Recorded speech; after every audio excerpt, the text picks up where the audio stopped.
Yo, what you saying? And today we're located in London Gallery Brasserie. We talk about the maddest nights. And today we've got a very special guest. Please welcome a friend of mine, Bongo Ben. How are we, mate? I'm very good. What are you saying? This and that. Bit tired, bit hungover. Cool, man. Name of the game, though, isn't it? Yeah, that is true. And let me just jump into it. So, how has lockdown been treating you? I'd be lying if I said it was easy. It's not been, for a number of reasons. Family reasons, work, obviously lack of. You do try and look at it in a creative way, if you're a creative person. You try different projects. Some are going to work, some aren't. So yeah, it's kind of been a trial and error process, I would say. But saying that, I managed to get away during it, so I can't complain too much. But yeah, all in all, it's a mental battle, and I think what they call it is the Corona coaster. Some days you are going to be up, and some days you're going to be down, and you've just got to kind of keep tabs on yourself and look after your mental well-being. So yeah, at the moment it's sort of there, and I think we've all learnt a lot, really, to have some sort of kind of distraction or focus. I think has been the important part, and once you find that, I think things get a bit easier and time flies a little bit quicker. So I've found a new project, as we're in October now, so hopefully, touch wood, it's gonna be all right. And like, just you just mentioned the Corona thing. How do you think the support of the government has been? Like for example, where the Chancellor Rishi Sunak, some of his comments have been made, which I kind of find disrespectful. But even as an artist and someone that's worked so hard in this craft, what do you think about that? Again, it's a hard one because. Sorry, man, didn't we like jump in there so strong with this? No, like we're all thinking about it day in, day out, aren't we? And the media are always going to put things out there. It's up to you whether you believe them or not. But then there's certain stuff that you kind of can't defend. I try and sit on the fence with a lot of stuff. What supposedly Rishi did come out with, I'll be lying if I said it's not disrespectful.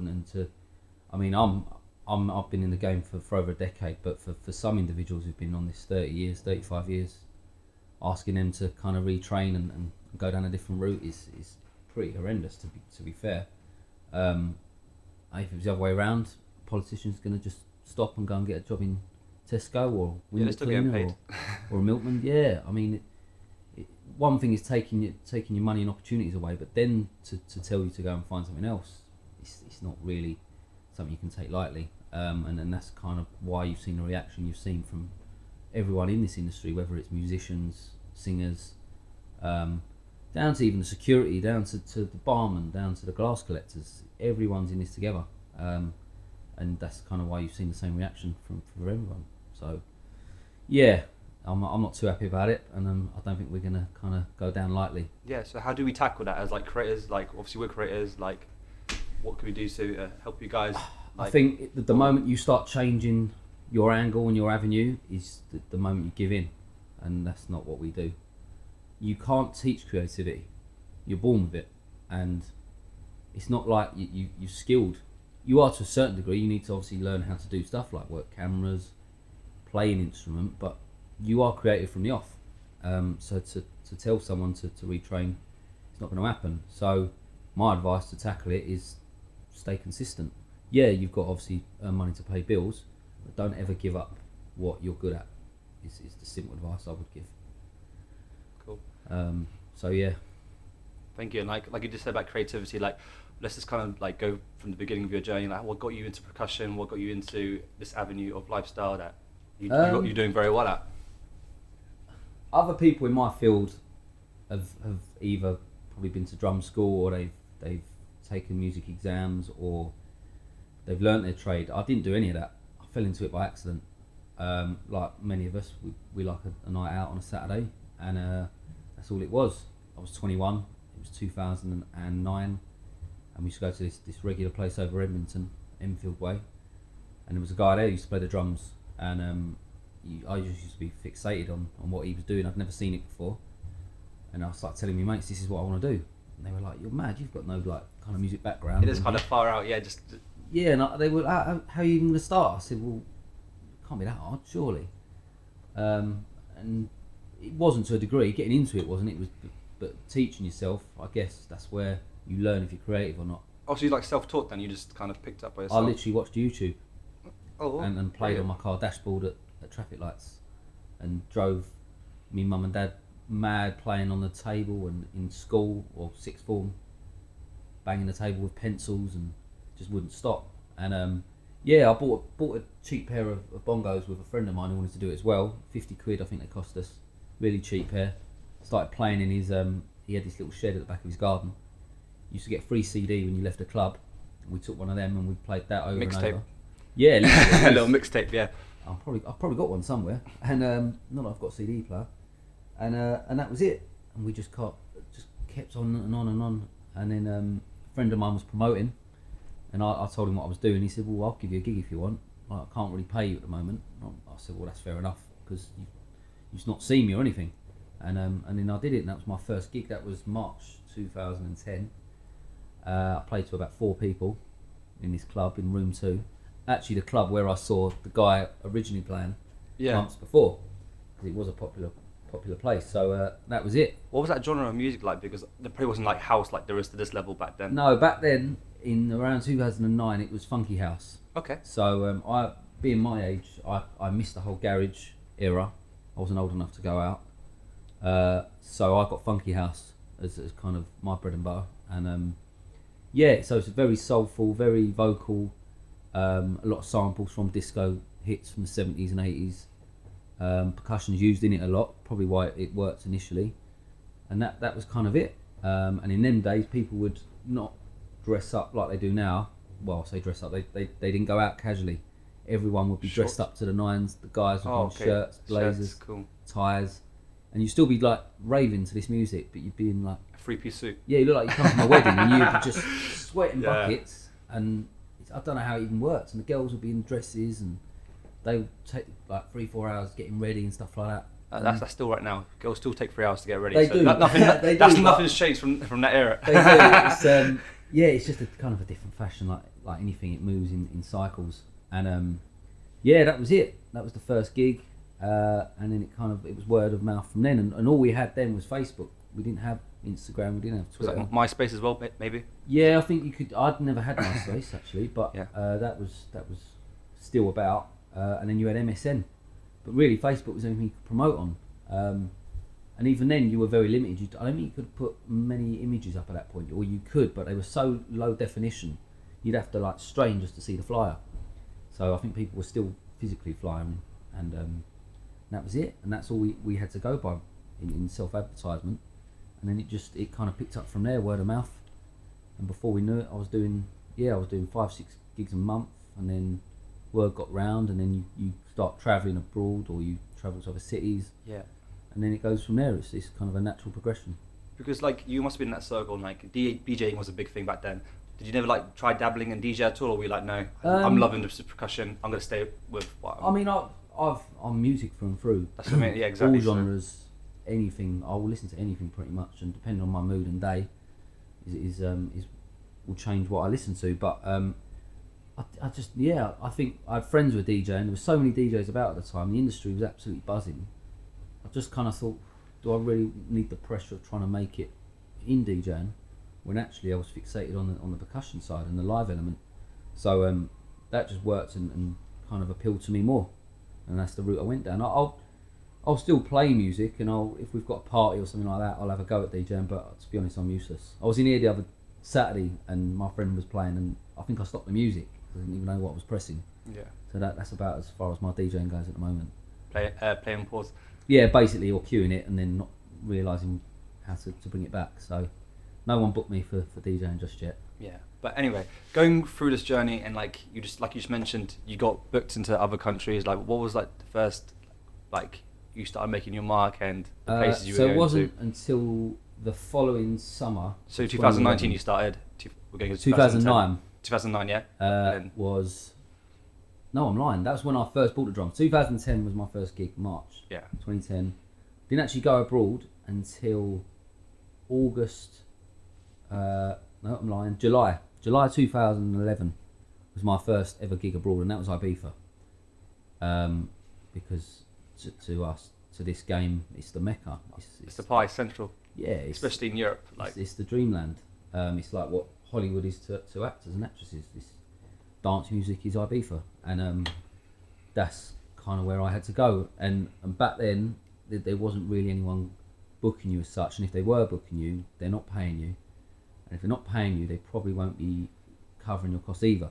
So you've got to kind of turn it into a holiday as well. It's experience really as well. Yeah, and like, the whole thing you got to live by is kind of what you'll get out what you put in, and that's what I did. I had a boys' holiday, combined it with that. I knew people that were running parties at the same time. How were you able to maintain both? Because like I've been on a boys' holiday, my body's kind of in bits. For me to be able to go to work, I don't think it's work for you, but it's more like it is still effort. Physically, physically, like it was draining. Yeah, but you're 21, so you bounce back very quickly. Yeah, and that's all I did. I had a few parties that I knew I was playing at, and then there was this pool party at Jet Apartments. I know Jet Apartments. That's like one of the Back in the day, that was the place, especially among like Essex and Scousers and that. Everyone just kind of swarmed to there, and me and my mate, he was he still is a saxophonist, CJ, and me and him just rolled up there with our stuff and just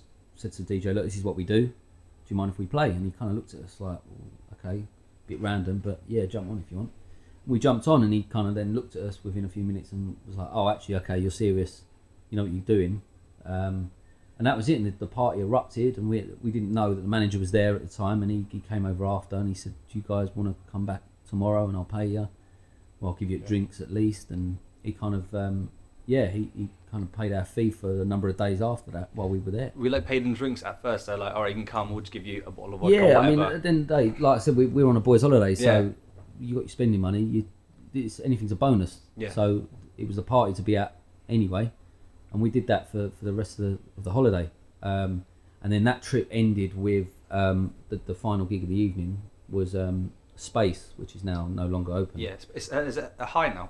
Yeah, it's in the same place. Yeah. High, and Space was obviously and still is one of the most iconic clubs ever to be on the island. And we managed to blag a gig in one of the rooms. And it was a Carl Cox. Yeah, it was a Carl Cox night as well. Awesome! Yeah. Didn't play with Carl Cox, obviously, yeah, that's right. We had one of the rooms upstairs. And it was a local promoter from Southend who we knew out there, and we played for back over here.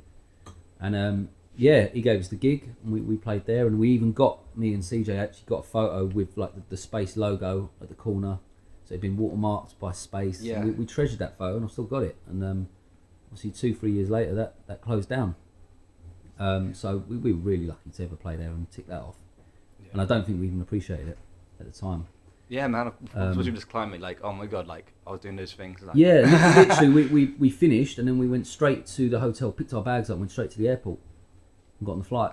Mate, it must have been absolutely electric. Your energy must have been like, wow. Yeah, they're the most exhausting ones when you go straight from the club back to the. We've all been there. It was exhausting, and then that was it for that year. Other than I went to Marbella a month later with another residency that I already had, a local one to Essex. Again, kind of blagged my way in and just said, look, I'm out there already, do you mind if I come play? And he was like, yeah, sure, because again, the flyers were done, the bookings were done. I wasn't going to be booked last minute because I didn't have that CV just yet, and I went out there and played that. And then when I came home, kind of opportunities just blew up, and that was it. And then from 2012 to 2015, it was kind of just a repeat. It was Ibiza, it was Marbella.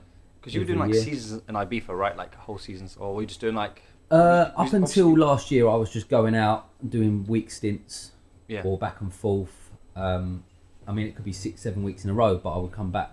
I might even do 5 hours there. I think that the quickest I've ever done is 5 hours on the island, and then fly home again. And that is really that's insane. That is 5 hours, and you don't even know if you're coming or going. You lose track of days, times. Were you like debating, oh, should I stay longer? Or do you yeah. But friends of mine did. I had to get back, but because I had a day job. And my friend stayed. I was so jealous. They changed their flight. They had nothing to get home for. Yeah. What was that shift like though? Like it must have been killer. Yeah, I mean the early days, I had a day job where I was working 12 hours a day, and then it was a Thursday residency in Epping, in Essex, and then I was finishing work, getting home, eating, driving to the gig, playing, finishing at 3, getting home at 4ish, getting up at 5:45, and then doing another 12 hours. And that's what a lot of like your fans, a lot of people don't see about DJing, and you as well. Like, it's No, not just I've it's always, not just Ocean Beach, like playing at Ocean Beach. It's actually like No. behind the scenes. You've had to work your way to get up to that level. I've always said that. Like, there's a good image I've seen around. I can't think of the artist was, but it's an iceberg, and it basically states that what you see above the water is what everyone sees, and that is kind of the glory, the euphoria, the thousands of people, the good times, and then below the water is all these little elements that no one sees, and that is the real driving force behind it. And they're not so much negative, but they're not all positives. You've got your anxiety, you've got your sleep deprivation, you've got your hangovers, you've got the worries of you not getting the gig, you've got the worries of you not potentially getting paid, or promoters doing a runner, or contracts being lost, or missing flights, and all of that, and no one sees that. And that's what they mean by like the iceberg of, so you can only see what's on the surface. And that's all artists across the board. That can be actresses, that can be seen as anything. But just touching on that quickly before I forget, like I know facts about, especially when DJs go to perform in like places like Maga and Ibiza not getting paid. Has that ever happened to you? In the early days, you're gonna get promoters where they'll kind of, they're in it for the short term when they want to earn a pound note, and in their heads that whole kind of start to finish glory of it working, it is in their head, and it doesn't work like that a lot of the time. If you're trying to earn a quick pound note and you think it's as easy as that, it isn't. And what they do, they then obviously go above their means, book who they think is going to draw a crowd. It doesn't work, and then they have two choices. They either pay them, or they kind of just do a runner, or they kind of say, "Oh, I'm really sorry," and they make all these excuses, and then it never happens again. And I think that kind of determines if you are a real promoter or you're not. Because if you're a real promoter, you're in it for the long game, and you're going to take losses. And your losses are you still pay your artists, and you crack on, you build your empire. So in the early days I didn't get paid. I'm sure many DJs have at least had that once. I'll be very surprised if there's a DJ who's never had that. It's you do remember who hasn't paid you, but years go by and you carry on and don't take it personally.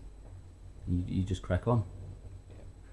Brilliant. Like, so talking about a lot of good things about Ibiza, like I know it's kind of helped your career. What would you say some bad points about Ibiza have been, and some like, because there are a lot of bad things about Ibiza as well, as long as a lot of good as well.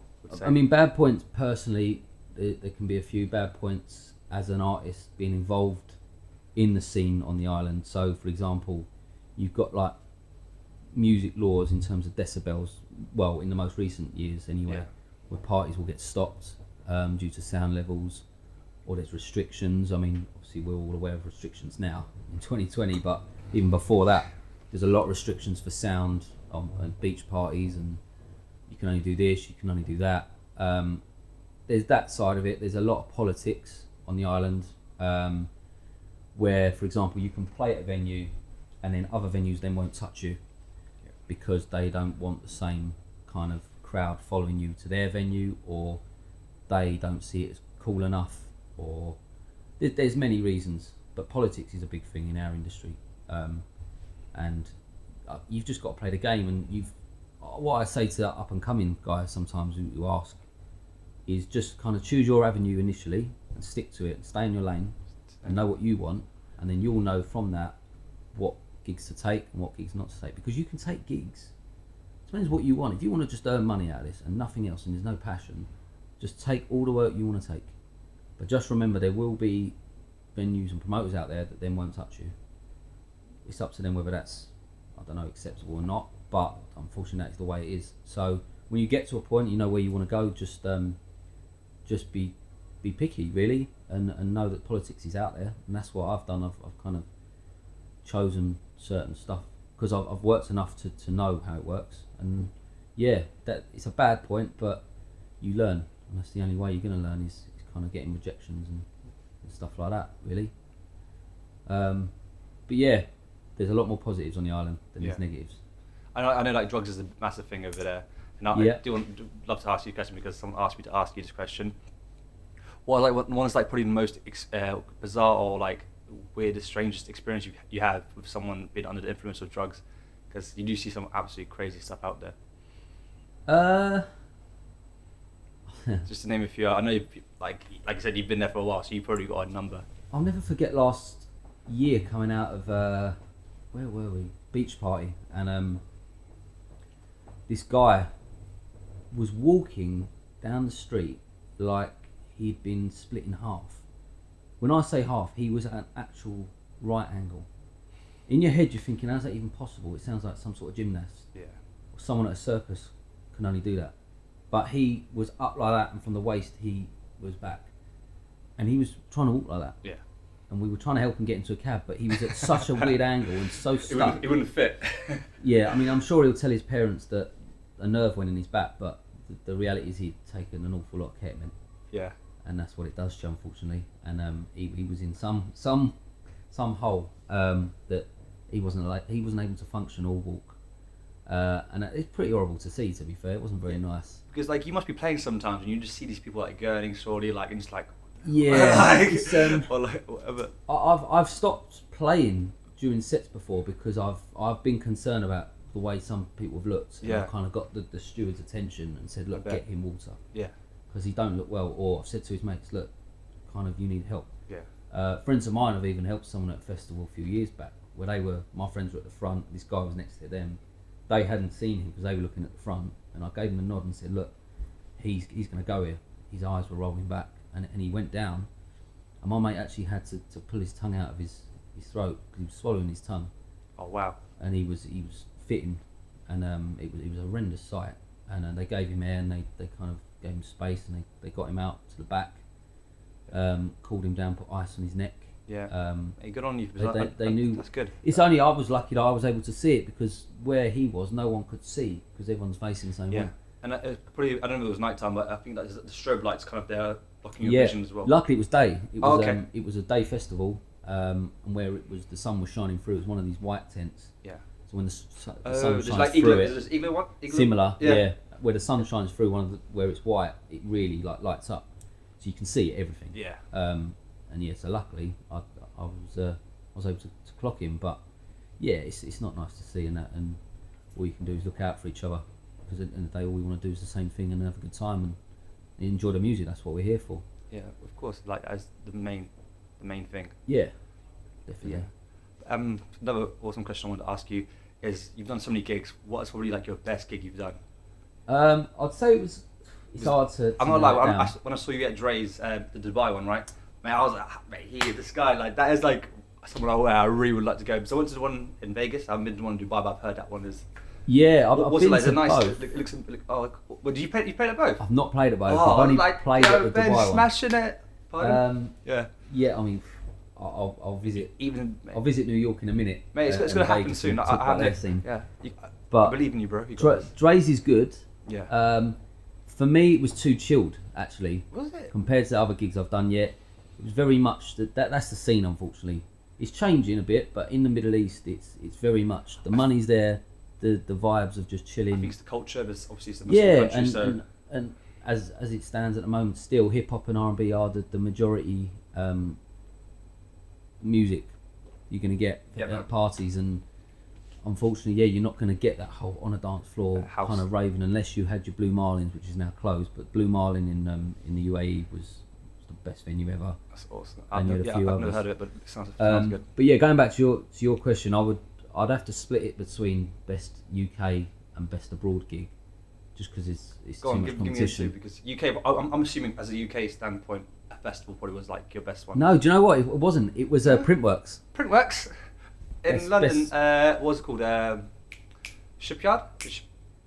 So if you go Canada Water, there's quite a few, isn't there? It's Printworks is the old News of the World and Daily Mail factories. Yes, and like it's very slim. Really, really narrow. Yeah, very narrow. Really yeah. Long. Oh, You're looking wow. at like 5,500 people. That was your favourite one? Yeah. I'd have thought a festival like, because you've done Glitterbox as well, haven't you? No, I haven't done Glitterbox. No. That's in the works. Mr. Dunmore knows that I want to do that. I've been on his radar a few times, Yeah. but I haven't made the cut yet. I'll give him a call, don't worry. I'm sure. Yeah, no, so Printworks for me was the one with Clockwork Orange. I'll show you the videos. Oh man, yeah, definitely. After this, you'll know what I mean. Just the whole looking out. I went for Ants. Yeah. Yeah, and I'll show you a specific video and you'll know what I mean. Just the roar of the crowd, the euphoria, the lighting, the production. I just can't see it being beaten in this country for a very long time in terms of venues. Yes, it is awesome. I loved it there. So there's that, and then... Abroad, am I guessing Ibiza maybe, or nah? Yeah. Amnesia. Yeah. Best clubs in the world. 100%. Last summer, I've told this story a few times. People are probably bored who've watched every interview, but Clockwork, Orange again, Amnesia. It was the first day party in their 45-year history. Amnesia. Okay. Amnesia's entire history, they've never had a day party. So we did it. We started about 3 o'clock in the afternoon. By about 7, 8 o'clock, it was full. We're looking 5,500 again on the terrace. Yeah. The sun was going down, and me and a friend of mine, Jason Bye, who's a complete Ibiza legend. He's like Amnesia and Space's longest ever serving resident, even more than Carl Cox. Me and Jason played back to back, and just he dropped some of these tracks, and we both just stopped playing, and just the hair stood up on our arms, and you just hear the roar of the terrace. And again, I'll show you this video. The atmosphere must have been absolutely amazing. I had a lump in my throat. I couldn't speak. If you'd come up to me at that very moment in the DJ booth and asked me if I want a drink or something like that, I wouldn't be able to get my words out. It was it was phenomenal. And that's the power of music. That's the power of the atmosphere. That's the power that we've all missed, and just it's exhilarating. You can't like you just said, you can't even explain it. You can't, and I think I don't think I've had that since properly. Because you don't plan for them type of feelings, you just know when they happen. It sounds cliche, and people think, that's what people say about music, and but it's true. It really is true. And so for me, Amnesia and Printworks, the two stand out within the last 10, 11 years. Yeah, by far. Wow, brilliant. So obviously you've worked with some amazing DJs. Like, who's probably? Do you want? Let's flip it. Who's the worst DJ you've ever worked with? Like the biggest diva that was absolute nightmare. And it's okay if you want to drop any names. Like, have you ever heard a DJ this guy's a nightmare? He's off beat. Like, can't really. I've had it before where DJs have just turned me off through no acknowledgement to me, or kind of not even been playing with them long. Yeah. And they'll just come in, and if I'm plugged into the mixer, which is in front of them, they'll just be able to switch me off. Yeah. And it's happened a couple of times, and I've kept calm.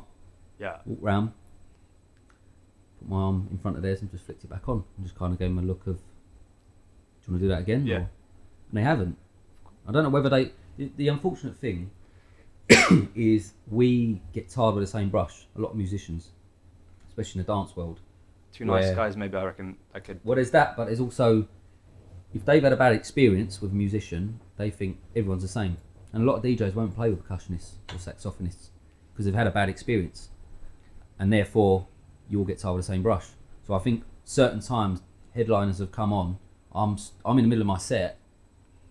They haven't played with me yet, but they've just before they're about to start. Even not having a conversation, they'll just switch me off. Okay. So it's a kind of bit like it's a bit disrespectful. It's rude. I can see half of where they're coming from, but like I said, maybe just kind of give it a go because we're not all the same. We'll have that conversation like.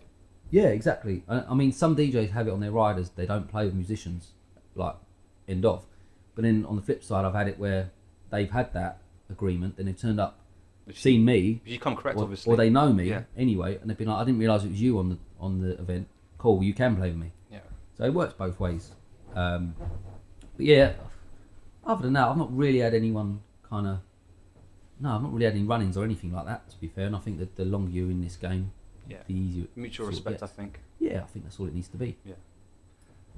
But yeah, flipping it over, like, who's the best DJ you worked with, and like you've gone, right, I can vibe with this guy, because like you said, it's a creative game, so you need to be able to vibe with the DJ you're having, and like what's kind of sets, because I guess a few.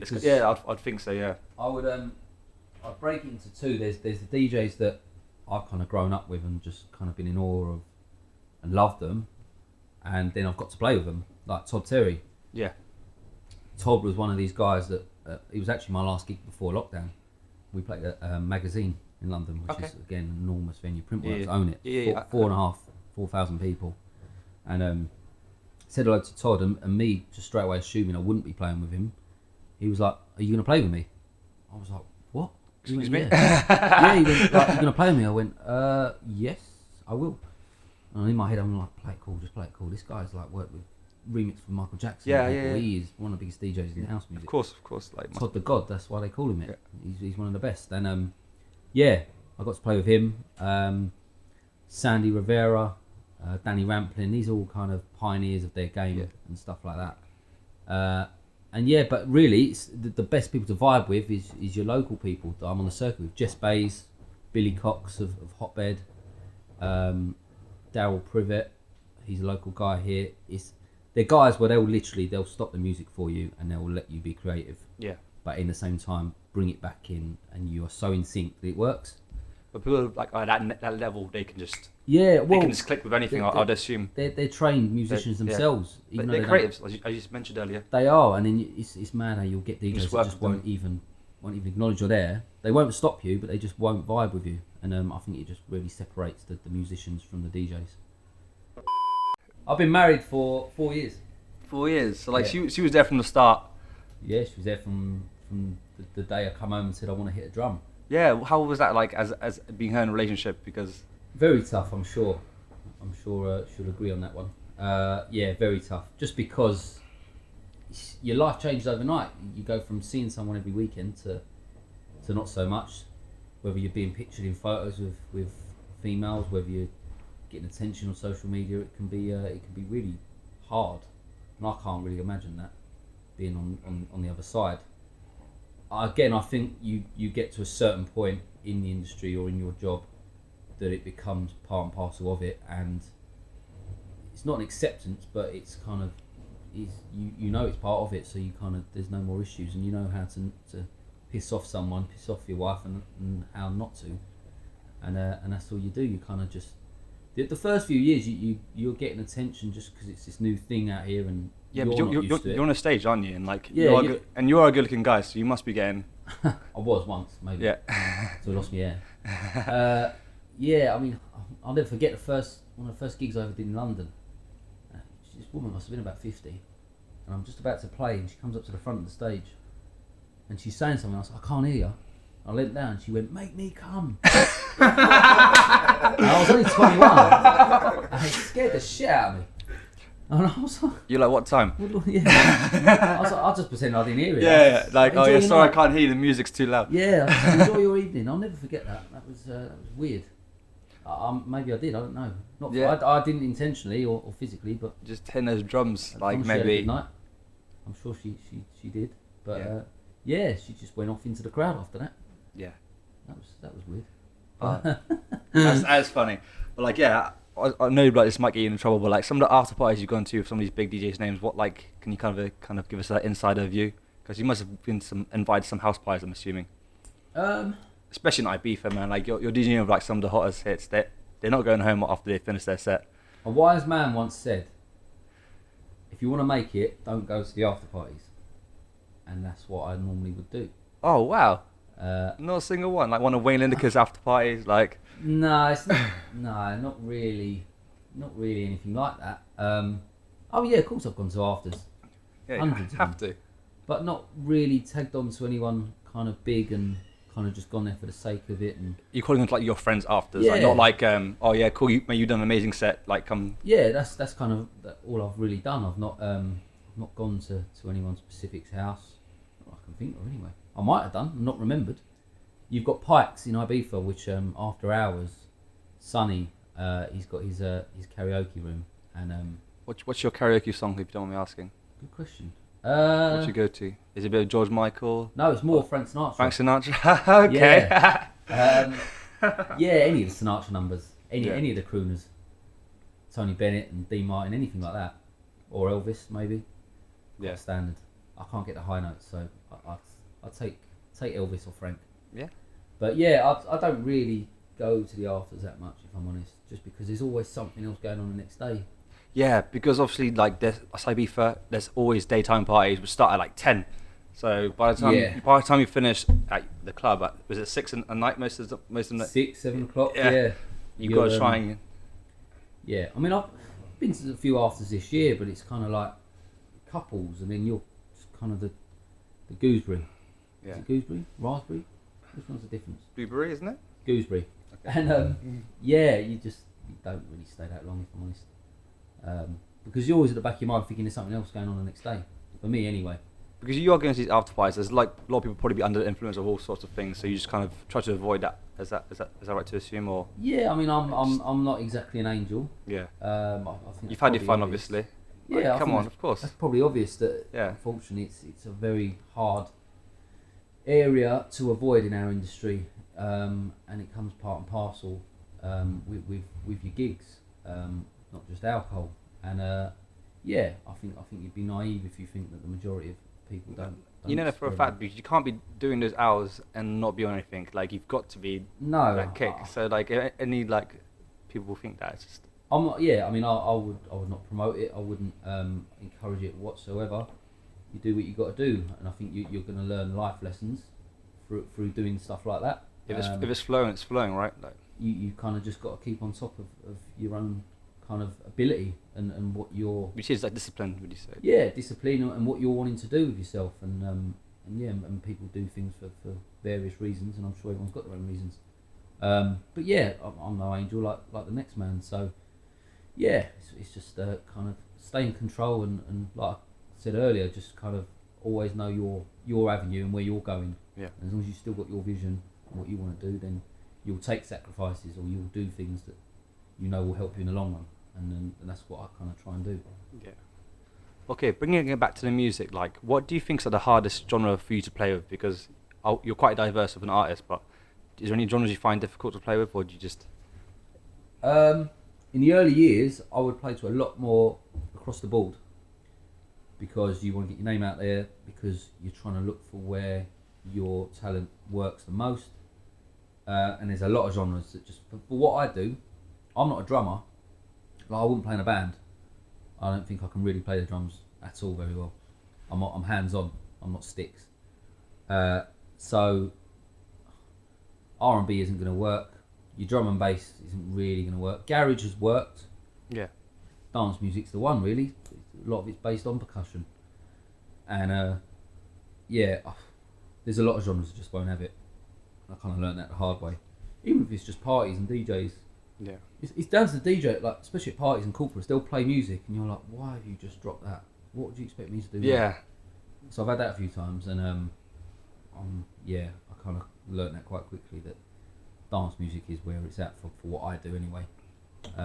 There's a big demand for it as well, so. Yeah, and I mean, even you'll get brands that really do quite deep stuff, or tech house, or even techno, and they probably think it won't work. But I mean, I will always try and fight my corner and say it will, because especially with the instrument I play now, which is electric, you've got so many different drum kits or different percussion kits that you will find one that will fit that genre. It's not just a pair of bongos anymore. Yeah, so like at Bongos, were you playing at Ocean Beach? I think you play bongos, right? But in like in the early years. Yeah. But in places like Printworks, which you showed me an awesome video, if you're playing electric. Yes. Yeah. Yeah, for stuff like that, you need the electric, in my view, because you can really play with the dynamics of what is available. You can change not just the volume, everything with it, the pitch. Kind of, you can change it to. You look at the area you're in, and you can be like, well, okay, you've got this option on my one anyway. You've got like concert hall, rock concert stadium, studio, bar. You just look at the area and it will adapt in terms of echo and everything else. So actually, yeah, I think electric's come on board, because bongos is a time and a place. Yeah. Ocean was good for that.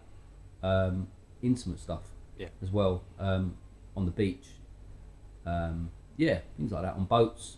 Boat parties are quite good for that. You can engage with the crowd a bit more and walk around. Like I was at Dre's in Dubai. You've got all these beds that no one. There's not really a dance floor, or wasn't. It's not Dre's anymore, but you'll kind of go around and give someone an experience of that individually. So yeah, it just depends on the time and place. Yeah. Of what you use. Nice one. So on what you're saying, we like to do a thing called pick a pick. So I take like a deep dive through your social media, and I find some free pictures that I find fascinating. Yeah. I'd love for you to come kind of elaborate a bit more on them and explain them to me, and we'll show them to the viewer. Okay. Yeah, just swipe across and just explain what's Oh, this guy takes a terrible photo. Yeah. When's the collab coming though? That's what I need to. Yeah, I didn't actually have time to ask him about that. So me and if you don't know, the guy is on the left. That's Ed Sheeran. So this was just before New Year's Eve last year, and we happened to both be in the same lounge at Heathrow. Yeah. I was going to New York. Didn't know where. To perform or just No, just away for New Year's. Oh, okay, fair enough. This was a break, and I was sitting in the lounge, and everyone's quite smart in there, quite well dressed. Yeah, of course, There's a bit of a dress code, and this dude come in with his hood up, in a bright orange hoodie, with his backpack on. I thought, was he by himself? no, he was just with another man and another woman, which turned out to be his manager and his wife. Yeah, he didn't travel alone. And I was like, who comes in like that? Like, this is a real nice place. And it's only when I went to the toilet, he'd turned around by this point, and I just clocked, oh shit, that's Ed Sheeran. And I don't get starstruck, not because of any reason, more just because I don't want to bother people. And there's not many people that really I'm like, whoa. But you've been like around some big celebrities, so like, I'm surprised you get starstruck. Yeah, but I was really nervous, to be fair, because he probably still is the biggest artist on the planet, especially on Spotify anyway. But he's one of the most popular musicians, and he is one of the best in the world. He's a very likable fellow as well. Yeah, and so I finally worked the courage up to go and say hello or have a photo. And as I walked over, his manager was like, before I could even speak, he went, "No, not now." I'm like, He went, "Come back in a minute." And then Ed Sheeran was like, No, that's right, we'll do it now. And he said, "Give me your phone." And he took the selfie, but he'd done it so quick that I hadn't even bent down all the way to get in the shot. He looks great, but I'm fuzzy. Yeah, he looks good. And then I didn't know, and he took it, and I was like, "Thanks, Ed." He was like, "Here you go." Walked back, sat in my seat. I was like, "Yes." Looked at, I went, shit. I went, fuck. Oh well, that's the best I'm gonna get. But yeah, I got to meet him anyway, and that was that. That's why. That's the story behind my muffled face on the picture.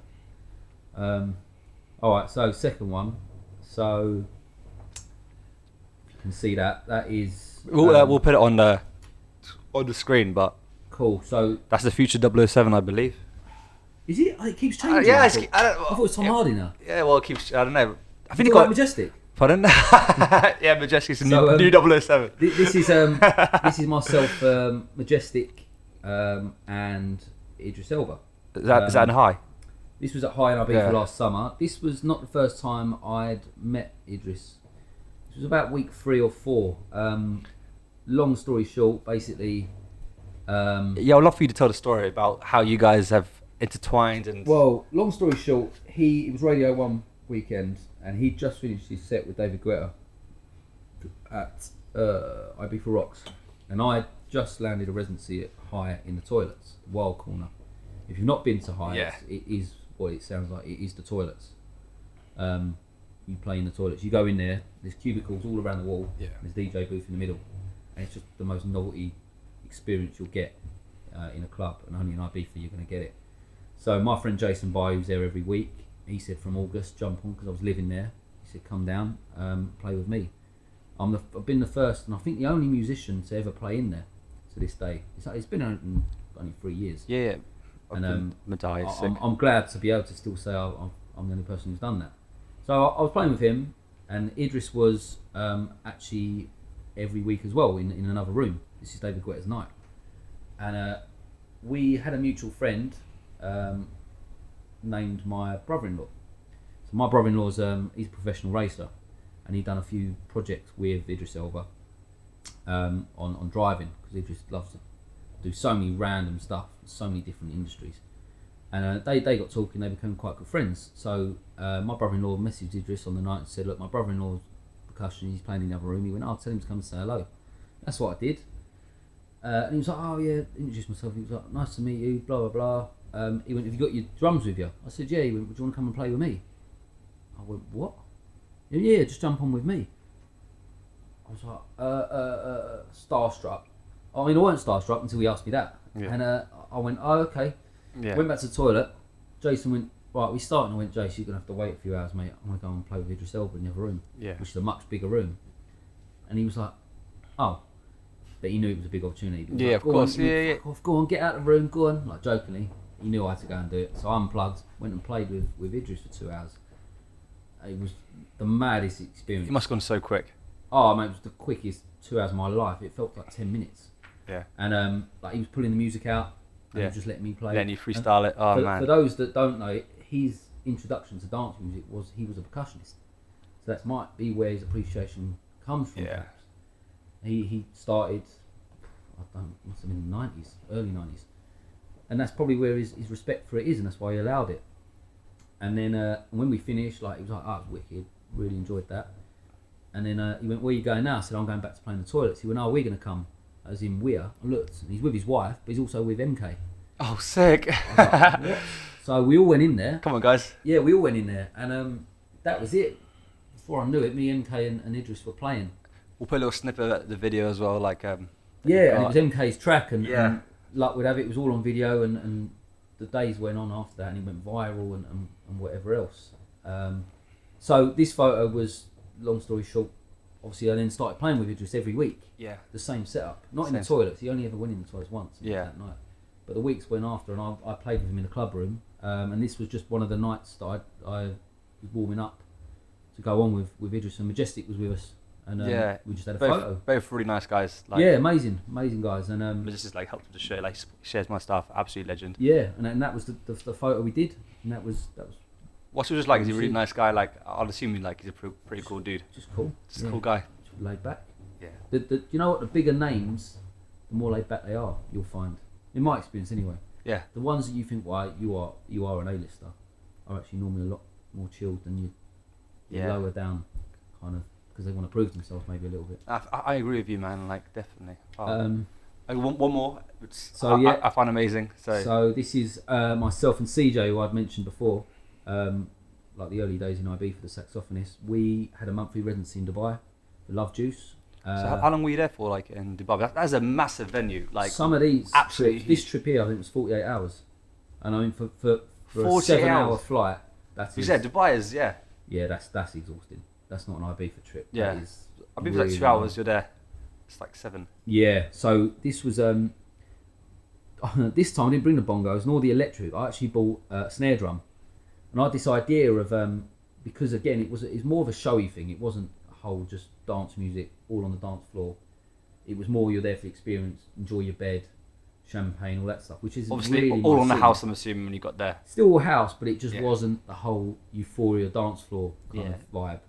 We knew quite a lot of groups of girls from back home there as well that were on the day. So I had this idea of just get all your champagne and you're going to pour it all on my drum whilst I play. And that's what that picture is. Of you can't really see it, but there is champagne splashing. Still everywhere. Awesome photo. And that's me just playing, and it was 44 degrees. I'll never forget that day. It was 44 degrees playing that. You must have burnt like. Honestly, my top was drenched, absolutely drenched. And that went in from the champagne. That was just pure heat. And that's what that was. Pretty amazing venue. But like anything in Dubai, it changes overnight, and that's exactly what happened. It became a nightclub within about two days. Yeah, but so you were there for like 2 days? Were you there for 2 days, or were you there for like? I was there for 2 days, but was Dre's his hotel, or was just? It's part of the Maidan racecourse. So we stayed, or? No, we didn't actually. We stayed in the city, in downtown. So I'm assuming this is all comped, like, surely, right? Yeah. By this point, Dubai, like they got. Yeah, no, you do get looked after. The hospitality in Dubai, I've heard it's very good. Yeah, and then that was that. So 3 very different pictures, but all got story. Yeah.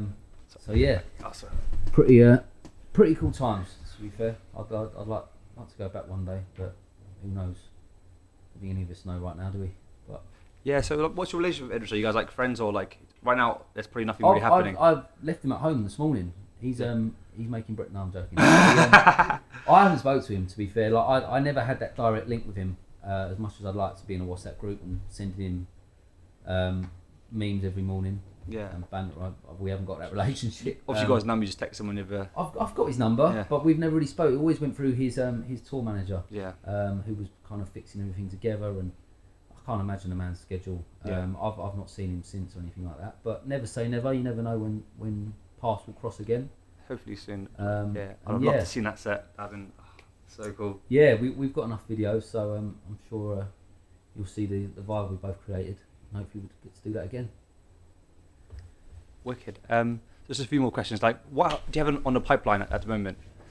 Because obviously people want to see you. Like hopefully, like I'll probably come and see you definitely soon to see you actually play live.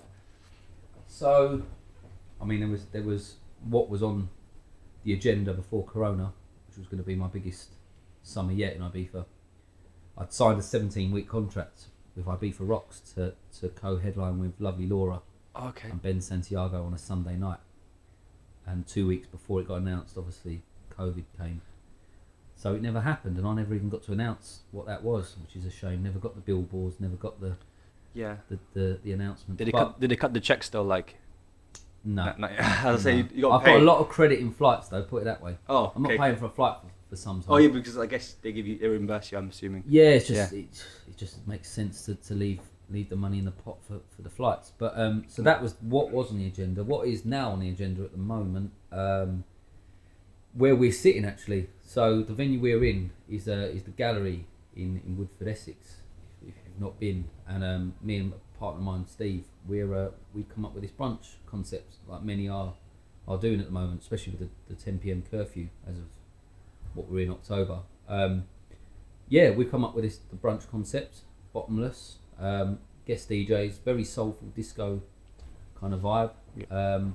Special guests, we've got a few special guests from Defected that are coming. I'm not allowed to announce them for certain reasons, but they'll be there on the night in a couple of weeks. And a few other brands that are favourites of ours. We've got the guests coming along for that, and it's going to be a very intimate atmosphere. Obviously, all COVID safe and whatever else along with the restrictions. So, all in all, I don't think it's a bad thing. I think what you're going to get at the moment is that. You've got to make the best of a bad situation. That's what we're doing. This Saturday, I'm actually doing a 15-hour radio takeover as well. The charity, isn't it? It's for a men's mental health charity for suicide awareness. So that's a really big thing. Something I've always supported, mental health. And we've got a few guests on that, like Second City and Alicia and George Smeddles and my residency La Fiesta, who are putting it all together. So that's going to be really good. I'm going to show that, and I think we're going to raise a lot of money, hopefully.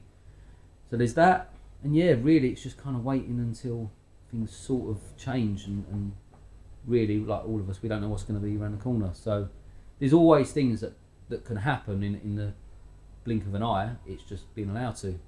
So if things change or alter, and restrictions are lifted a little bit, then I'm sure you'll see a few residencies kind of blow up quite quickly in London and beyond. So that's what we've got at the moment. Mate, absolutely amazing. Thank you so much for coming on the show. I'm gonna put all your future events and obviously all your socials down below in the description. Okay. If you want to follow Bongo Ben, does amazing stuff. Like one of the best percussionists probably in the world. Maybe I don't know, but You said it, does But like amazing guy, and thank you again, and please follow us and subscribe to what you're saying, and thank you for watching, guys. Brilliant, thank you. Nice.